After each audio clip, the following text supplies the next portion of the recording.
Il y a ce silence. Pas le silence absolu du vide sidéral, celui que l'on imagine dans l'immensité glacée entre les galaxies, non. Celui-là, je ne l'ai jamais vraiment connu, sauf dans les récits numériques des anciens, ces archives poussiéreuses d'une terre lointaine, et les simulations ultra-réalistes qui tentent de reproduire l'horreur sublime de l'espace infini. Mon silence est d'une autre nature, un silence filtré. C'est une symphonie constante, si subtilement tissée qu'elle en devient l'absence même de bruit. Dans cette tapisserie sonore, on distingue, si l'on prête l'oreille avec une attention quasi méditative, les bourdonnements profonds et réguliers des conduits d'aération qui brassent l'air recyclé, le sifflement ténu des pompes à fluide qui irriguent les systèmes vitaux de la station, le cliquetis précis et lointain des relais électriques qui régulent les flux d'énergie. Il y a aussi le souffle régulier des purificateurs d'air, un murmure constant comme une respiration géante, et le chuchotement des capteurs d'humidité qui veillent à l'équilibre délicat de notre atmosphère artificielle. Sous tout cela, comme une basse continue, une pulsation lente et profonde émane des entrailles de la station, le battement feutré des régulateurs de pression qui maintiennent l'intégrité de notre coquille. Tout cela se fond en une mélodie mécanique si constante, si omniprésente, qu'elle se dissout dans la conscience pour devenir le fond sonore de l'existence. C'est peut-être la première chose que l'on remarque, sans même y prêter attention, quand on a grandi ici, au cœur de cette structure colossale. Une sorte de bourdonnement blanc, une vibration perpétuelle qui remplace le vent fouettant les arbres, le chant cristallin des oiseaux au lever du jour, la rumeur lointaine et chaotique d'une ville terrestre. Ce n'est pas un silence qui oppresse, ni un silence qui réconforte. C'est le son de la survie, de l'ingéniosité humaine poussée à son paroxysme, un rappel constant de notre existence suspendue dans le vide. Il vibre subtilement dans les os, dans la cage thoracique, une résonance qui est devenue une partie intégrante de notre perception du monde. Ce silence est la mélodie de notre foyer, l'écho de notre isolement, et la promesse silencieuse que les systèmes fonctionnent. Le matin, quand le cycle de lumière artificielle entame sa lente montée, la vitre courbe de mon appartement s'éclaire avec une douceur presque rituelle. Ce n'est pas l'aube brusque d'un monde naturel, mais une transition orchestrée avec une précision millimétrée. D'abord, un bleu profond et abyssal inonde la pièce, évoquant les profondeurs d'un océan extraterrestre ou le crépuscule d'une planète lointaine. Ce bleu s'adoucit ensuite, se mêlant à un orange doux et chaleureux, une teinte rappelant les couchers de soleil terriens que j'ai vus dans les images, mais sans la poussière ni la chaleur d'une atmosphère réelle. Cette phase, éphémère et presque nostalgique, cède ensuite la place à la lumière froide et diffuse qui simule le zénith, une clarté uniforme et sans ombre, nécessaire à la vie et au travail, mais dépourvue de l'âme d'un soleil véritable. Le plafond lumineux, un ensemble de panneaux émetteurs de spectre complet, s'allume alors progressivement, inondant l'espace d'une luminosité constante, d'une blancheur presque clinique, mais vitale. Dehors, il n'y a pas de ciel. Pas le ciel que les anciens décrivaient avec tant de poésie, avec ces nuages cotonneux qui dérivent paresseusement, ces averses purificatrices, ces arcs-en-ciel éphémères et ces étoiles scintillantes à l'œil nu, voilées par les caprices de l'atmosphère. Dehors, il y a le dôme. Une immense coquille translucide, une prouesse d'ingénierie et de résilience humaine, qui nous abrite et nous sépare de l'hostilité de l'espace. Sa surface, faite d'un composite multicouche d'une résistance et d'une transparence inégalée, scintille parfois sous les reflets de l'éclairage intérieur ou des lointains modules extérieurs. D'ici, de ma fenêtre incurvée qui offre une vue panoramique et immersive, le dôme apparaît comme une membrane vivante, une bulle géante de verre et de métal qui respire avec nous. Constellée de points lumineux, la vue est un tableau complexe et fascinant. Ces points ne sont pas des étoiles, mais les autres quartiers de notre colonie spatiale, chacun avec sa propre signature lumineuse, ses propres rythmes de vie. On y distingue les vastes étendues des serres agricoles, des rectangles lumineux d'un vert émeraude pulsant de la vie des cultures optimisées génétiquement, où l'air est saturé d'une odeur riche et terreuse, même à travers les filtres. Plus loin, les modules de recherche brillent d'une lumière plus intense, parfois clignotante, signe d'expérience en cours ou de transfert de données. Ces lumières, réfléchies et réfractées par la surface du dôme, crée un panorama en constante évolution, un ballet de lumières artificielles qui dansent sur la courbure de notre monde. Et au-delà du dôme, l'obscurité, une obscurité absolue, d'une profondeur insondable, le vide intersidéral qui s'étend à l'infini. Ce n'est pas l'obscurité familière de la nuit terrestre, mais l'absence totale de lumière, un néant terrifiant et magnifique à la fois. Parsemés de diamants fixes, les étoiles lointaines brillent d'un éclat froid et immuable.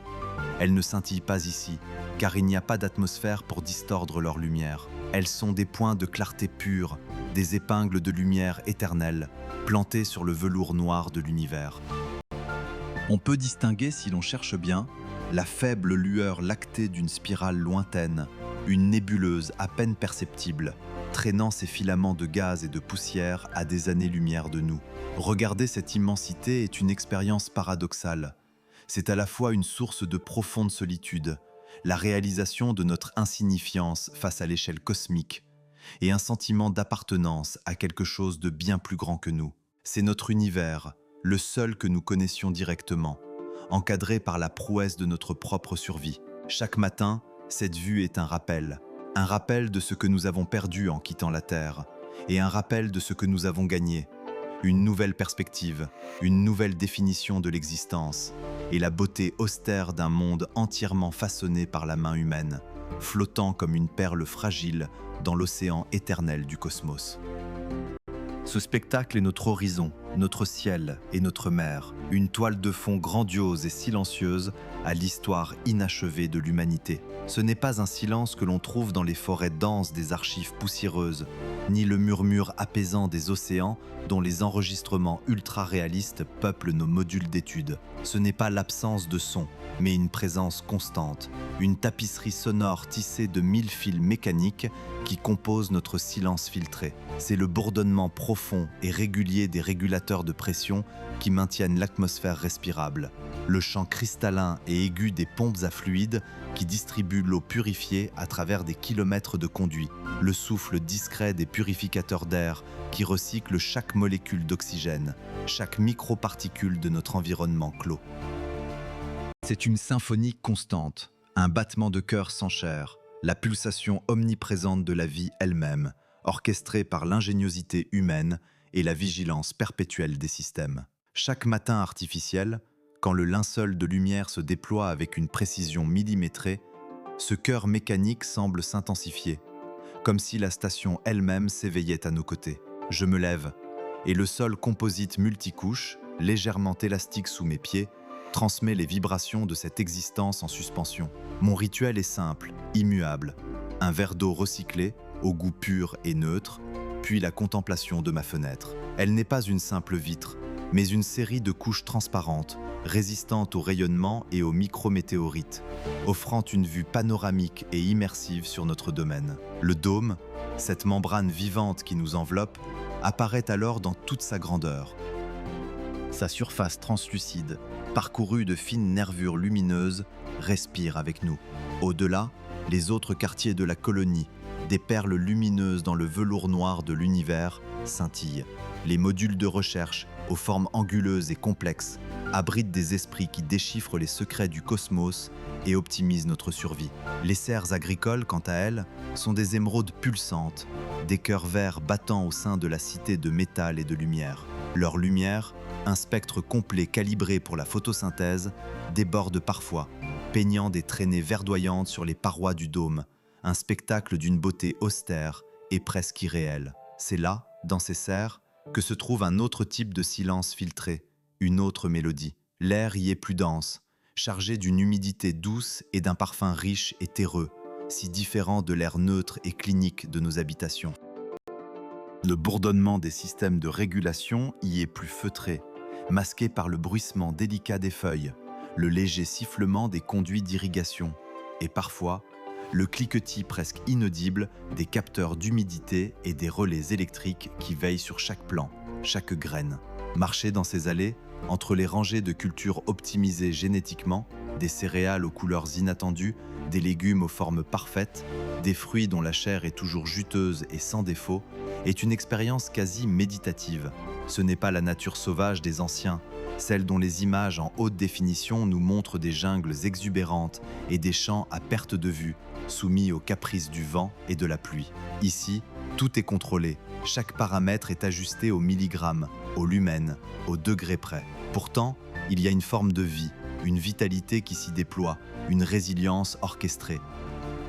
Je touche parfois une feuille, sa texture douce et légèrement cireuse sous mes doigts, et j'essaie d'imaginer la sensation d'une goutte de pluie naturelle, d'un rayon de soleil non filtré.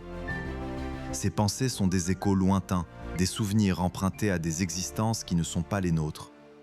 Les archives, ces bibliothèques numériques colossales, sont notre lien le plus tangible avec la Terre perdue. Ce n'est pas seulement un recueil de faits, de données scientifiques ou d'événements historiques. C'est une tapisserie d'émotions, de récits personnels, de musique, d'œuvres d'art, qui tentent de nous transmettre l'essence de ce qui a été. Je passe des heures, parfois des jours, plongé dans ces mondes virtuels, m'immergeant dans des paysages qui n'existent plus, écoutant des langues disparues, observant des visages d'hommes et de femmes dont les destins se sont joués sous un ciel bleu véritable. Ce n'est pas un passé que l'on peut toucher, mais un passé que l'on peut ressentir, une mélancolie éthérée qui s'infiltre dans l'âme. Les anciens, leurs voix parfois craquantes dans les enregistrements, leurs visages figés dans des photographies vieillies numériquement, sont à la fois des héros et des fantômes. Ils nous ont légué cette station, cette prouesse d'ingénierie et d'espoir, mais aussi le fardeau de leur départ, la question sans réponse de ce qui a véritablement conduit à l'exode. Les théories abondent dans nos modules d'études, dérèglements climatiques irréversibles, pandémies incontrôlables, guerres dévastatrices, ou une combinaison complexe de tous ces facteurs. Mais la vérité absolue, le paroxysme de la déchéance ou de la sagesse, reste voilée, enfouie sous des strates de données fragmentées et d'interprétations subjectives. Nous sommes les héritiers de cette histoire inachevée, les gardiens d'une flamme vacillante suspendue dans le vide cosmique. Notre existence est une perpétuelle démonstration de la capacité humaine à s'adapter, à reconstruire, à trouver un sens et une beauté, même dans l'austérité la plus clinique. Le sentiment d'appartenance à cette nouvelle définition de l'existence est profond, presque viscéral. Nous sommes un peuple de l'espace, forgé par l'immensité glacée et la nécessité constante d'ingéniosité. La nuit artificielle, lorsque la lumière diminue progressivement, plongeant les quartiers dans une douce pénombre bleutée, la vue depuis ma fenêtre se transforme en un spectacle encore plus grandiose. Le dôme, moins éclairé de l'intérieur, devient presque invisible, et l'espace s'ouvre, absolu et insondable. Les étoiles, ces diamants fixes sur le velours noir, scintillent avec une intensité que la pollution atmosphérique terrestre avait, semble-t-il, voilée. Ce n'est pas un ciel changeant, avec ses nuages et ses aurores boréales, mais une toile de fond immuable, éternelle, terrifiante et magnifique à la fois. Parfois, un autre module de la colonie passe lentement dans mon champ de vision, un point lumineux se déplaçant avec une régularité parfaite, comme un navire silencieux sur une mer d'encre. Ces moments sont rares et précieux. Ils rappellent l'échelle de notre entreprise, la complexité de notre architecture, l'interdépendance de nos vies. Nous ne sommes pas seuls ici, même si l'immensité de l'espace peut parfois engendrer une profonde solitude. Nous sommes une multitude, une constellation d'existences individuelles reliées par un fil invisible, le même souffle mécanique, la même lumière orchestrée, la même fragilité face à l'hostilité cosmique. Ce n'est pas une vie facile, celle que nous menons. Chaque ressource est précieuse, chaque défaillance potentiellement catastrophique. La vigilance est une seconde nature, l'optimisation, une philosophie. Pourtant, il y a une beauté austère dans cette existence millimétrée, une dignité dans notre persévérance. Nous avons appris à chérir le vert émeraude des serres, le bleu profond et abyssal de l'espace, la symphonie constante de nos systèmes vitaux. Nous avons appris à vivre avec la nostalgie d'un monde que nous n'avons jamais connu et à construire un avenir dans un monde que personne n'aurait pu imaginer. Le soleil de la Terre, dont la chaleur et la lumière étaient si souvent décrites avec une adoration quasi religieuse par les anciens, est pour nous une étoile lointaine parmi d'autres, à peine perceptible dans la Voie lactée. Notre soleil, c'est cette lumière artificielle qui nous baigne, ce dôme qui nous protège, cette communauté qui nous unit. Nous sommes la nouvelle aube, la preuve que l'humanité, même déracinée, peut refleurir, une perle fragile et vivante, suspendue entre le passé lointain et un futur que nous écrivons, jour après jour, dans le silence filtré de l'espace. Cette beauté unique, je la trouve chaque matin artificielle, lorsque les luminaires du dôme, des milliers de dalles luminescentes intégrées au composite multicouche de la paroi, s'éveillent dans une chorégraphie millimétrée. Ce n'est pas l'aube brutale et flamboyante des récits terriens, pas ce réveil d'un monde qui s'impose avec la force d'un astre incandescent déchirant le voile de la nuit. Non, ici, la lumière est une promesse douce, une ascension graduelle du spectre complet qui inonde les quartiers d'habitation, puis des modules de travail, enfin les dômes agricoles, comme un linceul de clarté qui se déploie avec une lenteur presque rituelle. Ce n'est pas le soleil qui se lève, mais la conscience collective d'une ville qui s'éveille, d'une respiration qui s'amplifie, d'une symphonie orchestrée par des algorithmes précis, dont chaque note est un relais électrique, chaque accord un régulateur de pression, chaque mélodie un bourdonnement de pompe à fluide. L'éveil commence par un imperceptible frémissement des dalles les plus proches de ma couchette, une lueur d'un bleu profond, presque abyssal, qui évoque la profondeur de l'océan plutôt que le matin. Progressivement, cette teinte cède la place à un indigo plus léger, puis à des violets et des roses délicats, peignant les murs de ma chambre d'une palette céleste. La lumière monte ensuite en intensité, un flux doux et constant, qui balaie les ombres avec une bienveillance calculée. Ce n'est pas une explosion de photons, mais une caresse lumineuse qui invite au réveil, qui prépare l'esprit à la journée. Les dalles s'illuminent en vagues successives, des anneaux concentriques partant du cœur du dôme, là où se trouvent les quartiers résidentiels les plus denses, pour s'étendre vers les périphéries où les modules industriels et de recherche sommeillent encore. Chaque segment de paroi, conçu pour imiter la profondeur et la réverbération d'un ciel naturel, s'anime d'une vie propre, diffusant une lumière homogène et sans ombre qui élimine toute anxiété liée à l'obscurité ou à l'isolement. C'est une ingénierie de la psyché autant que de la physique, une tentative délibérée de recréer une forme de confort ancestral dans l'environnement le plus inhospitalier imaginable. Les nuances de l'aube, de l'or pâle à l'écarlate flamboyant, sont reproduites avec une fidélité presque troublante, mais toujours sous un contrôle absolu. Nous sommes les maîtres de notre aube, les sculpteurs de notre lumière. Ce murmure constant, cette mélopée mécanique qui berce nos vies, est le pouls de notre existence. Il est la preuve que nous sommes là, vivants, suspendus dans l'immensité glacée. Chaque conduit d'aération qui siffle son chant régulier, chaque vibration des planchers métalliques résonnant sous nos pas, chaque clignotement lointain d'un panneau de contrôle perdu dans les entrailles de la station, tout cela tisse une tapisserie sonore si familière qu'elle en devient invisible, comme le battement de notre propre cœur. Le silence absolu est une chimère de l'espace extérieur, une menace, un vide qui engloutit tout, tandis que notre silence filtré est une bulle de vie, un cocon protecteur où l'air recyclé, purifié par des systèmes complexes de filtration moléculaire et de régénération catalytique, porte l'odeur ténue du métal chaud des conduits et des cultures hydroponiques, un parfum de survie et d'ingéniosité. Ce sont les sons de la vie maintenue, le bourdonnement des réacteurs à fusion miniaturisés qui alimentent la station, le gloussement lointain des systèmes de gestion des eaux, le sifflement aigu des vannes de régulation de pression. Ils sont la symphonie de notre persévérance, la mélodie de notre résilience. Je me souviens des archives, des images d'une forêt terrestre où l'air était imprégné d'humus, de pluie et de feuilles en décomposition, où chaque pas craquait sur un tapis de vie et de mort entremêlés. Ici, l'humidité est contrôlée par des capteurs d'une précision chirurgicale. L'oxygène est une ressource précieuse, produite et recyclée sans cesse, chaque molécule étant comptabilisée et optimisée. Pourtant, il y a une forme de nature, une nature réinventée et domestiquée, dans les vastes serres agricoles qui brillent d'un vert émeraude pulsant, véritable poumon de notre cité spatiale. Ces dômes, visibles depuis nos fenêtres comme des perles vertes enchâssées dans la structure métallique complexe de la station, sont des cathédrales silencieuses où la vie est une science et un art, une prière constante à la fertilité et à la croissance.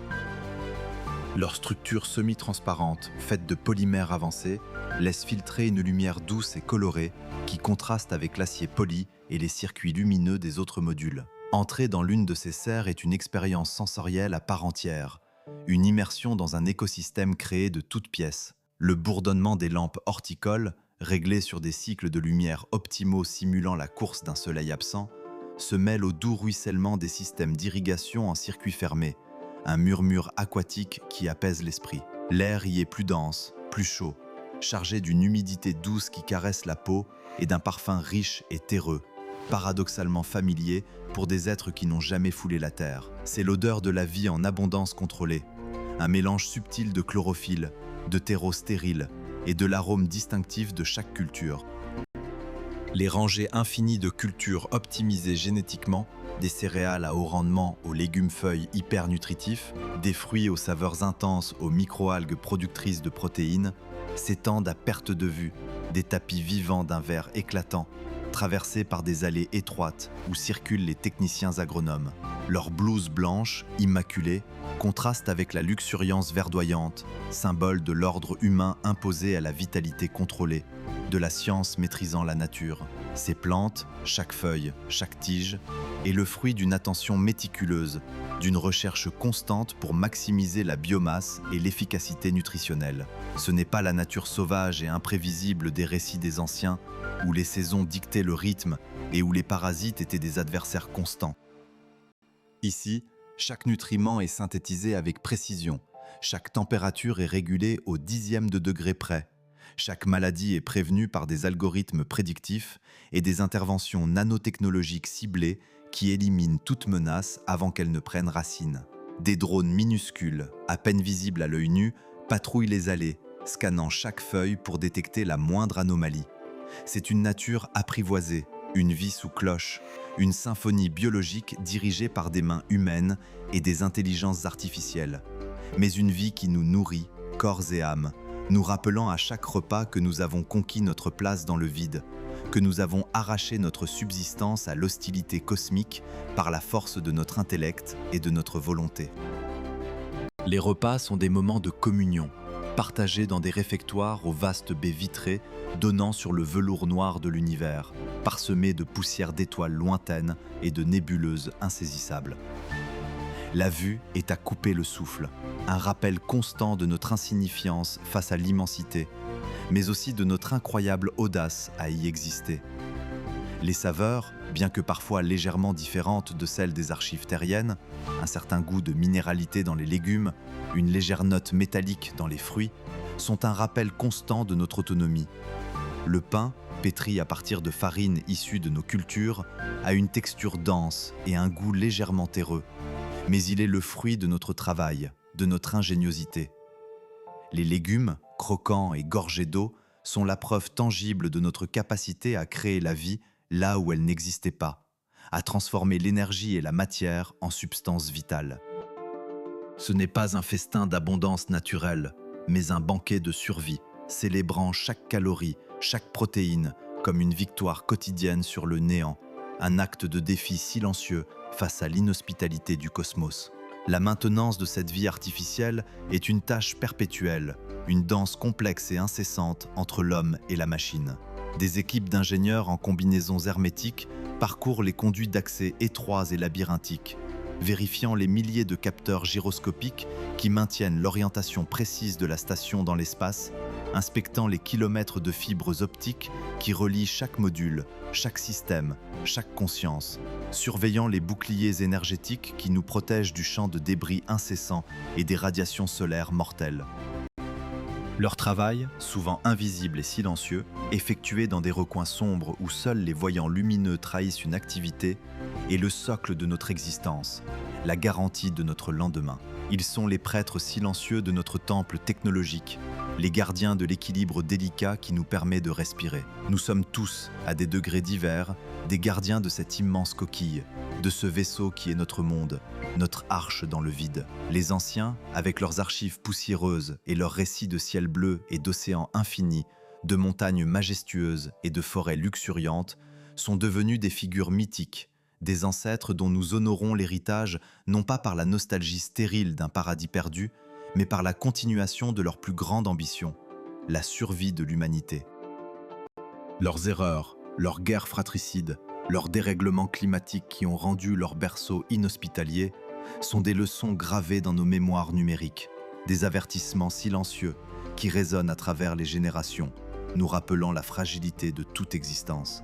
Mais leur génie, leur audace d'envisager une vie au-delà de leur berceau planétaire est notre inspiration, le moteur invisible qui nous pousse à maintenir cette flamme de vie dans le froid absolu, à transformer l'impossible en réalité palpable. Nous ne les jugeons pas, nous apprenons d'eux, et nous bâtissons sur leurs fondations.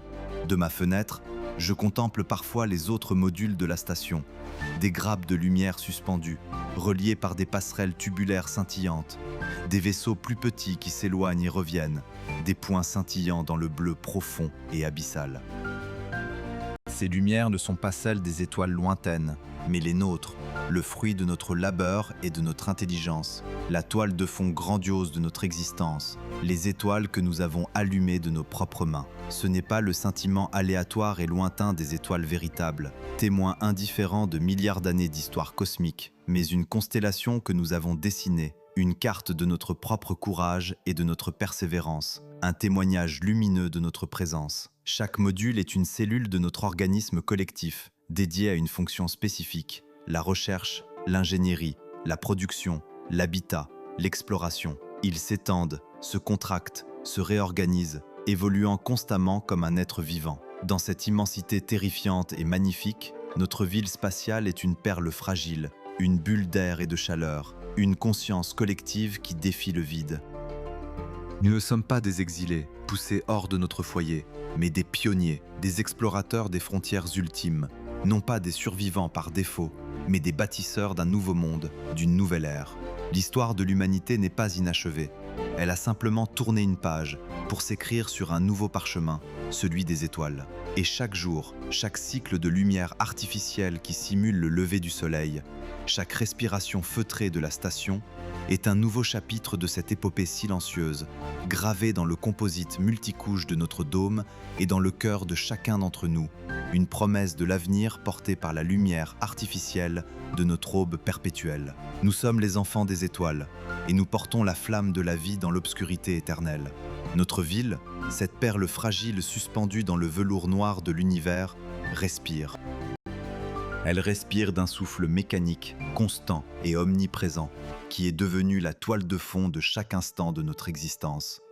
Ce n'est pas le silence assourdissant du vide qui l'entoure, ni le silence cotonneux des archives poussiéreuses que nous consultons pour imaginer la Terre, mais une tapisserie sonore complexe et fascinante, une mélodie mécanique où chaque note est une promesse de survie, un battement de cœur synchronisé avec le maintien de la vie elle-même. J'entends les bourdonnements profonds des conduits d'aération qui brassent l'air recyclé, le souffle régulier des purificateurs qui filtrent l'humidité et les particules, le chant cristallin, presque inaudible, des pompes à fluide qui acheminent l'eau et les nutriments essentiels à travers nos artères murales.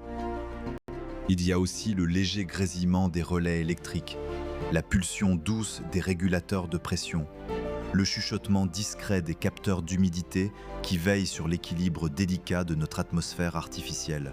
Tous ces sons, tissés ensemble, forment une symphonie constante, un bourdonnement blanc qui nous enveloppe depuis notre naissance, une musique familière et rassurante, celle d'un organisme vivant, façonné par l'homme, mais désormais autonome et vibrant. C'est notre silence filtré, une preuve sonore que nous sommes toujours là, que les systèmes fonctionnent, que la vie continue. Le dôme, notre membrane vivante, notre bouclier de composite multicouche est plus qu'une simple fenêtre. C'est un miroir sur l'infini, une lentille à travers laquelle nous contemplons l'horreur sublime de l'espace. Chaque matin, quand les lumières intérieures de la station imitent l'aube terrestre, projetant des teintes de rose et d'orange sur les parois métalliques, mon regard est inévitablement attiré vers cette paroi translucide. Au-delà, l'immensité glacée, parsemée d'étoiles qui ne scintillent pas, des diamants fixes sur un velours noir absolu. Ce n'est pas le ciel mouvant, changeant, d'une terre dont les anciens nous parlent avec une nostalgie éphémère, mais une toile de fond grandiose et immuable, d'une pureté terrifiante et magnifique. Regarder à travers le dôme, c'est éprouver une profonde solitude, une insignifiance vertigineuse face à l'insondable. Mais c'est aussi ressentir une fierté silencieuse, un sentiment d'appartenance à cette prouesse inachevée, cette ville qui défie le vide. Nous sommes une perle fragile, oui, mais une perle résiliente, dont les couches successives de technologie et d'ingéniosité humaine nous protègent de l'hostilité absolue. Les autres modules de la colonie, de plus en plus nombreux et interconnectés, flottent à des distances calculées, des satellites de notre propre existence, des échos lumineux de notre présence dans cette immensité. Leur lumière lointaine et chaotique, clignotant parfois comme des signaux d'une autre galaxie, rappelle que nous ne sommes pas seuls dans cette entreprise, que notre communauté s'étend, se ramifie, toujours un peu plus, toujours plus loin.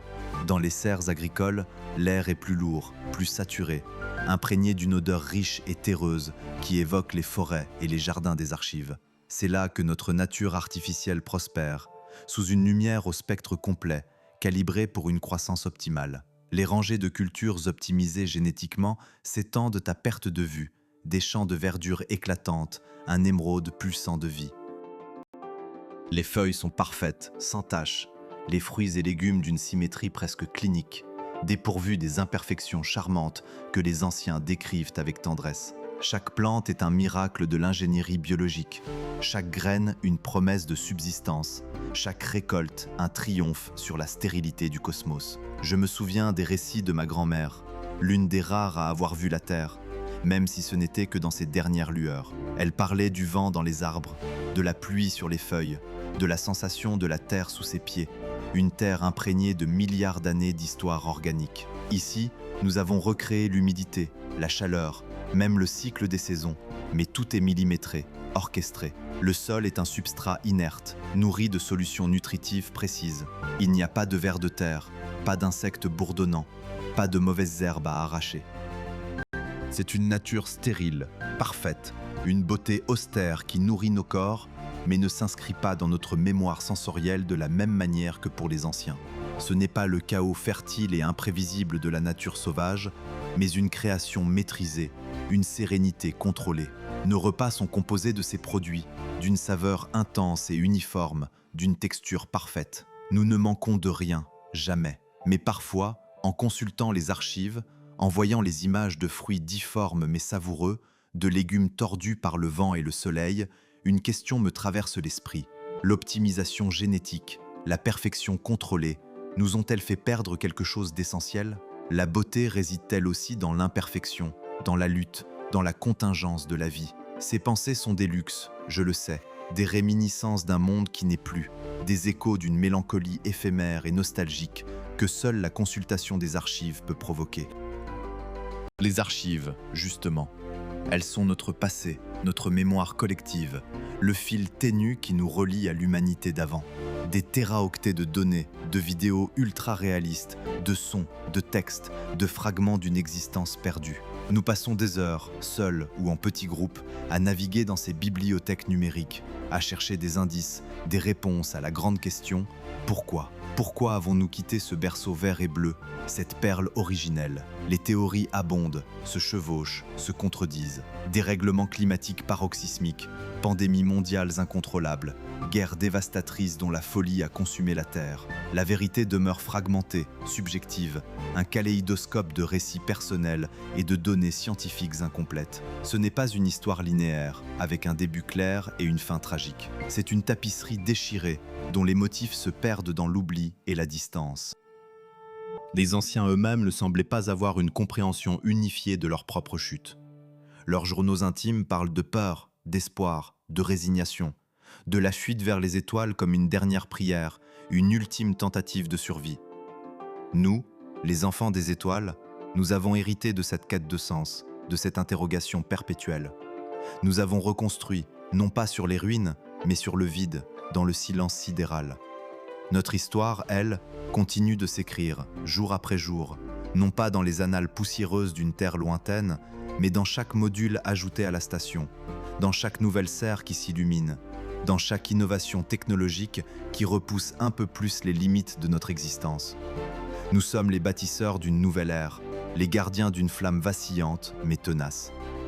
La ville s'étend, ses corridors s'allongent, ses modules de recherche explorent de nouvelles frontières de la connaissance, de la vie même.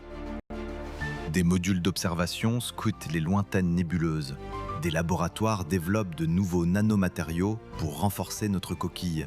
Des bioréacteurs optimisent les cycles de recyclage. Le rythme de notre vie est une danse précise et lointaine. Une chorégraphie millimétrée entre les exigences techniques et les besoins humains. Les journées sont rythmées par les quarts de travail, les maintenances rituelles des systèmes vitaux, les sessions d'apprentissage dans les archives, les moments de partage communautaire dans les zones de vie où la lumière est plus douce, où le bourdonnement des machines se fait plus feutré. Nous avons appris à trouver la beauté dans l'austérité, la richesse dans la simplicité, la grandeur dans cette fragile capsule d'humanité. Ce n'est pas la liberté illimitée d'une planète aux horizons infinis, c'est la liberté d'être, ici, maintenant, dans cette architecture de survie. C'est une liberté circonscrite par les murs de notre dôme, par les impératifs de notre écosystème fermé, mais une liberté néanmoins, celle de continuer l'aventure humaine. Notre ville est un témoignage vivant de l'ingéniosité, de la résilience et de l'éternel espoir qui anime l'humanité, même face à l'immensité abyssale et à la perte d'un monde. Nous ne sommes pas des survivants, nous sommes des pionniers, et notre histoire ne fait que commencer. Pourtant, même dans notre paradis de verre et d'acier, l'écho des fragilités terrestres nous a rattrapés. Il y eut la grande défaillance, un murmure métallique qui s'est mué en un rugissement quand le souffle de Céleste, notre recycleur atmosphérique, a commencé à faiblir. Les radiations, que nous pensions avoir domptées, se sont faites plus insistantes, et les ressources, tirées des astéroïdes lointains, sont devenues un luxe incertain. La peur, cette ombre que les anciens connaissaient si bien, s'est infiltrée dans nos dômes. Des murmures de doute ont parcouru les couloirs, des visages se sont ternis d'anxiété. Mais Céleste n'a pas flanché. Nous nous sommes serrés les coudes, chacun apportant sa part. Héloïse en tête, son regard d'acier toujours braqué sur l'horizon. Des sacrifices ont été faits, des missions périlleuses lancées aux confins de notre petit système, pour arracher à l'oubli les pièces manquantes de notre avenir. Nous avons survécu. Le danger immédiat s'est dissipé, mais la cicatrice est restée, gravée dans l'âme de notre cité, nous rappelant la fragilité de notre audace. Cette épreuve nous a forgés. Elle a réécrit nos lois, non pas sur des parchemins, mais dans la fibre même de notre communauté. La gouvernance est devenue un dialogue constant, un écho de chaque voix, chaque décision pesée par l'ombre de ce que nous avons traversé. Céleste n'est plus seulement une prouesse technique, c'est un organisme vivant, apprenant, s'adaptant. Nous avons développé de nouvelles technologies, des boucliers plus robustes, des systèmes plus résilients, non par peur, mais par sagesse, et par la mémoire des leçons durement acquises. La Terre, là-bas, petite bille bleue et lointaine, nous regarde différemment, non plus comme une anomalie ou une folie, mais comme une promesse. Une nouvelle ère de coopération s'est esquissée, un respect mutuel né de notre persévérance. Certains de ces enfants rêvent de nous rejoindre, d'autres nous voient comme une sentinelle, un modèle pour l'avenir de l'humanité. Pour nous, Céleste est notre univers. Je regarde les jardins hydroponiques, les spirales de lumière qui simulent nos aubes, les visages sereins des miens. Les premiers enfants nés ici, dont je fais partie, ont grandi sous ces cieux artificiels, mais avec une vision infinie. Nous sommes le fruit de l'audace d'Héloïse, de son rêve devenu notre réalité, un héritage qui pulse de vie. Céleste n'est pas une fin, c'est un éternel commencement. Un phare, non pas dans le vide, mais dans l'avenir de l'humanité. Notre histoire ne fait que commencer, et nous, les étoiles, nous l'écrivons chaque jour.